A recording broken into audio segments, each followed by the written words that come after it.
Hello there, ladies and gentlemen, Sigil here, and welcome back to another video. In this one, we're going to talk about the newly released character, Blue Beetle. You've seen me talk about him in videos, and I thought I would make a video where I just compile everything I've said throughout my uses of Blue Beetle, and kind of tell you guys about the performance of the character, how he feels, and my opinion overall, so that you can make an informed decision if this is the character for you that you want to go ahead and try to get.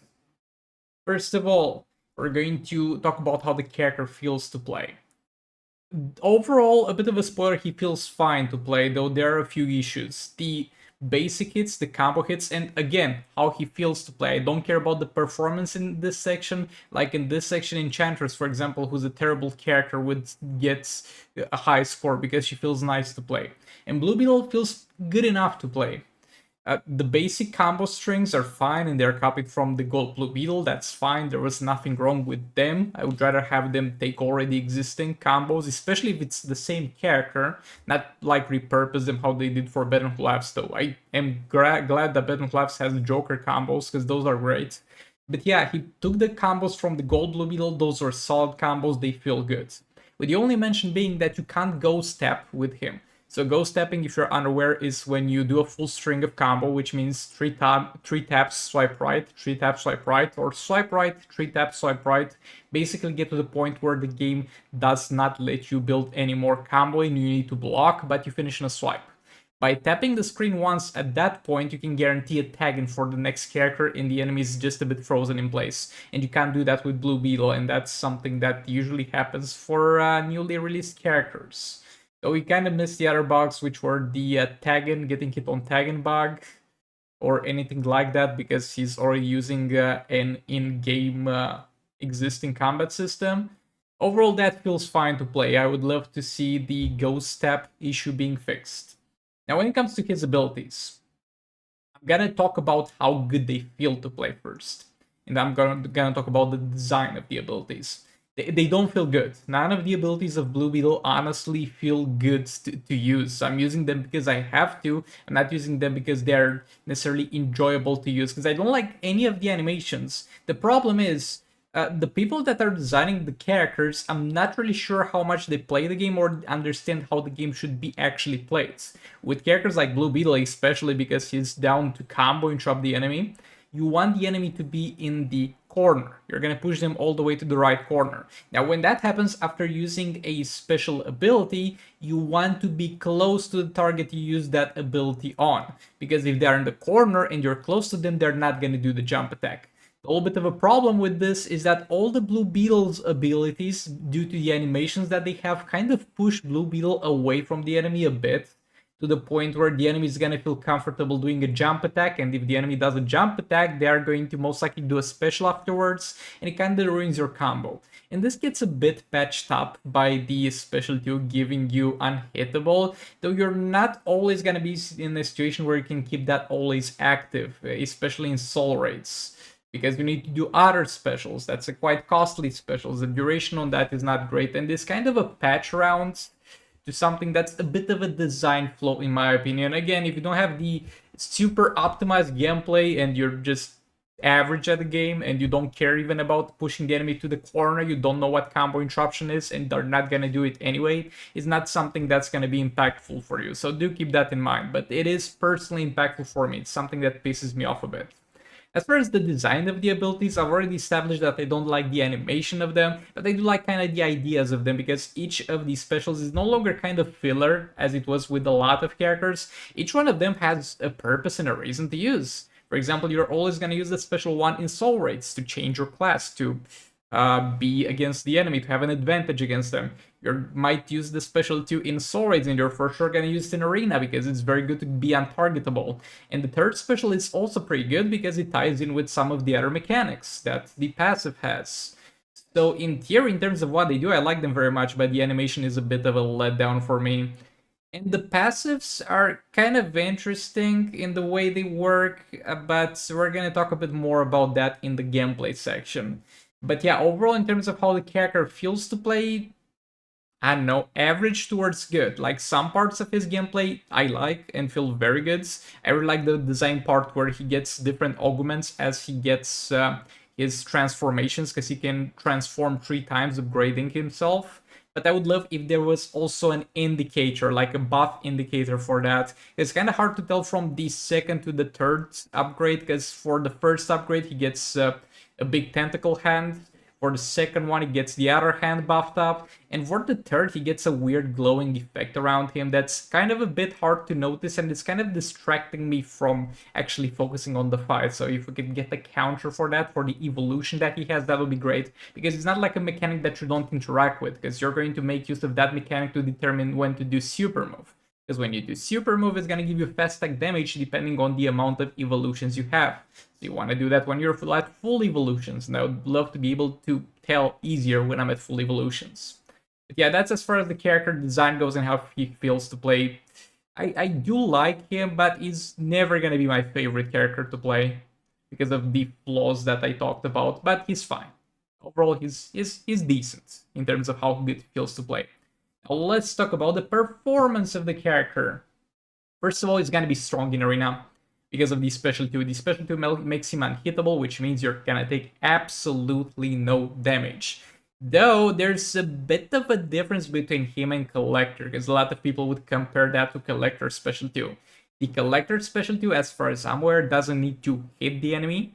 Blue Beetle needs if the enemy blocks it, and it's a special that, let's say, it's not the hardest one to be in a situation where the enemy blocks it. If the enemy blocks it, you're no longer gonna get that, and compared to the Collector shield, it does not reflect damage. So it's not really on Collector versus Superman level strong in arena, but he's still very, very strong because of that.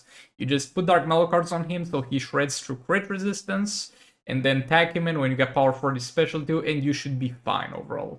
He's a very, very strong character in arena, though again, I don't put too much weight on that, because in arena, you're fighting against the AI, and you can countlessly search for opponents. There's no limit to that, so you can just find an easier team to fight, maybe for even more points, because a lot of the higher points teams are gonna be just 3 very good built damage dealers that you're just gonna wipe out with your trash budget King Dr. Fate team. So that's why I don't put too much emphasis in terms of arena and champions arena. It's a dead game mode. You're gonna find even in the highest divisions the 20k threat teams to farm, so it's irrelevant. But he feels good enough to play in arena, and he's very strong in arena. So if you want the character for that purpose, I guess, though, as stated, you have no reason to want that or need that. He's the character for you in that regard, though not as strong as Collector, and I don't think as strong as, arguably not as strong as Darkseid. Now, we get to the big thing, raids and soul raids. Never used him in raids, and haven't found gameplay of him in raids. But if I am to compare the performance that he has in soul raids, especially because he doesn't have any base attack bonuses, because that's the main difference between raids and soul raids. In soul raids, you don't care about base attack bonuses, because you just don't care. You have a lot of passive attack from the artifact, so the base attack is just a minuscule value. But in league raids, that matters a lot. That's why Puppet Mr. Freeze is so strong in league raids. But yet he doesn't have anything like that, and the rest of the values are going to be more or less translated the same in league raids, are just going to be doing a lot less damage because you don't have the huge amount of passive stats from soul raids. And I really don't see Blue Beetle as being something stronger than Manta, and Manta, with the best setup you can have in league raids, is somewhat used, sometimes used. Kind of fills a role that a lot of characters can fill. So I don't feel like he's a must for league raids. And league raids, even though they added tier 10, is still, I'm not going to call it a joke of a game mode, because you need to play well, you need to have well-built teams, but the problem is, and I'm going to talk a bit more about that when we talk about when you should get Blue Beetle. Blue Beetle, no matter how good he would be, I mean, not really no matter, but he would need to be 10 times stronger than he is right now for me to be able to recommend for new players, because it's a character that requires a lot of investment. And the problem is, when you get to the point where you can afford to divert resources into something like Blue Beetle or Manta, you're most likely at the point where you're breezing through league raids. That's what I'm trying to say. Not that league raids are easy, but you're supposed to have a lot of resources for league raids whenever you get to the point of using Blue Beetle. Now let's talk about something that I have a lot more experience with.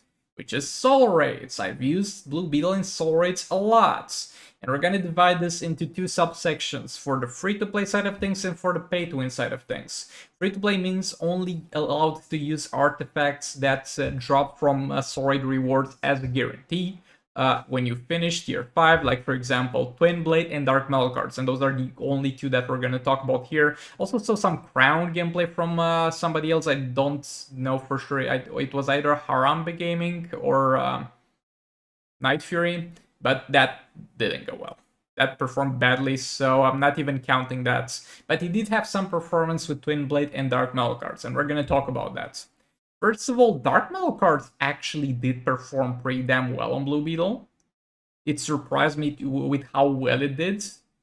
And the problem with that is, it did very well, but it didn't look like it was gonna get close to doing like 2 billion damage. As far as I remember, I have a 3-star Blue Beetle, by the way, and I used him on Ice Soul raids, giving him a lot of passive stats. I gave him a level 10 North Snow Globe and the level 7 Thermal Gloves. And he had a Dark Metal cards at level 10, so it's not quite peak performance, but it's close to it. And the star rating is not the most relevant thing, because he's only gonna get to peak performance a bit faster, and he did like something around 700 mil damage, if I remember correctly. And that is good. That is pretty good. Most likely, Manta could not have done that much with the same setup and the same artifacts. Problem is not enough to be able to recommend him. It's just not enough in that regard. It's pretty much on the level of Mr. Freeze with Puppet at that point. And he's a lot less flexible because, for example, with Blue Beetle, you're gonna need to be constantly in the fight, constantly hit the enemy, constantly stack that passive, get to 500% damage buff. But with Mr. Freeze, he's gonna actually promote, if you're using Puppet on him, some gameplay that makes you use some percentage health damage at the start of the fight, because he's no longer gonna stack his damage buff after he triggers infinite power, so you might as well add a Zatanna in there to deal some percentage health damage, a Black Adam. Well, Blue Beetle just wants to stay in there in the fight, so it's not about his team needs to be strong, it's about him needing to be strong throughout the entire fight, so you can't really rely on percentage health support characters. So yeah, Dark Malkar's performance was pretty good, but not extremely good. Now, the other side of things with free-to-play, it's gonna be Twin Blade. Blue Beetle plus Twin Blade plus Raven can eventually get 2 billion damage. That's just a fact, same as we're gonna talk about Beta Club later. But there's a pretty big problem with that. First of all, he seems to be worse than King at this. He might be worse than Manta at this, in terms of the fact that he's a lot slower than them in terms of stacking to his full potential. And it's just that it's worse than King at this. Because you have Kim Flan Supplement. He's most likely the first character you're gonna get for soul rates. He's gonna be in the League Store. You can get him very easily. And being a budget king really doesn't help you out as a legendary character that you need to open a chest for and then proceed to get the gears for. That's the problem we run into over there. And you might argue that, oh, you can then detach King and use him for percentage health damage if you got my boy Blue Beetle doing the Twin Blade damage. Yeah, but you also got the Batman Ninja team, who are arguably kind of at the same point with Raven Twin Blades as Blue Beetle is, and they're arguably easier to get. It's just hard to find a place for the free-to-play side of things where to recommend this guy. Maybe he would be usable in something like the 6th best team you have, and you would make the investment of getting him like the last priority, and let's say he would add 100 mil more in your 6th fight rotation or something like that. It might be a bit of an improvement, but it's gonna be a very late improvement, if any. Now, let's talk about the pay-to-win side of things. Blue Beetle plus Beta Club is very strong with Raven for some reason. But there's the problem. It's very strong with Raven. And with Raven, kind of anything at this point can do 2 billion damage with Raven, and I used to get pissed at people who said that in the past, but now it's an actual fact if you use Zatanna plus Raven. Since they added Zatanna, that argument is no longer false. It's not like you really need Zatanna in our team, and if you do, you can use King to do 2 billion damage with Beta Club, you can use the Batman Ninja team plus Raven. You have a lot of options in that regard, so it's basically just a different skin to use with Raven Beta Club. And with a Joker as Battering, he's actually bad.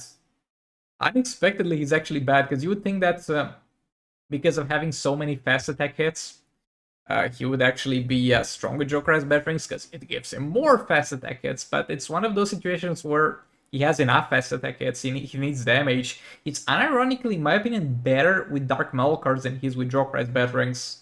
So yeah, for the pay-to-win side of things, kind of sums up to, do you want a different skin doing the 2 billion damage with Raven, with Beta Club? And look, if you have a 7 stars Blue Beetle with maxed out gears, perfect build, maybe he can do 2 billion damage with Brainiac plus Beta Club. Or Zatanna and him with Beta Club. Though, yet again, Mr. Freeze does the same thing. And you would much rather get the Mr. Freeze. So yeah, overall with this review, is okay. He's an okay character. He's a pretty mid character. He's a fine character. He's better than Constantine. I like him a lot more than Constantine. And I don't regret getting him. And I enjoy playing him, but at the same time, I can't recommend it. The only instance in which you would get Blue Beetle is if you wanted specifically to play as Blue Beetle. Oh boy, the sun went down outside. It's quite a bit of a mood shift. Wait, let me turn on my light. But yeah, only if you want to play as Blue Beetle, that's kind of the only reason I see of getting Blue Beetle. Or maybe at the very end of your account progress, but there's a lot of things you need to get until that point. Do you have League of Anarchy? Do you have Zatanna? Do you have Deathstroke? Do you have Batman the Drowned and Robin King? Do you have Mr. Freeze? If you said yes to all those things, then maybe go for Blue Beetle. If you are missing any of those things I mentioned, then probably more than I mentioned, you're not going to be in a place where this is going to be a good investment for you. But yeah, that's about it for this video. And somebody said in the comments that I'm being too easy on Blue Beetle and that I lowered my standards on because of the previous characters like Constantine. I really didn't like Constantine or the new Shazam they added. He's not that great. He's just average. But he's not terrible. And the problem with this game currently is that we have so many amazing teams that I'm not saying they should get nerfed, to the point where you can't really recommend average characters. In Just Mobile, it's either your goods or your dumpster fire. It doesn't matter if you're average dumpster fire or low tier dumpster fire. And that's kind of correct in that regard. But yeah, hopefully you found this useful, and I'll see you on the next one. Goodbye.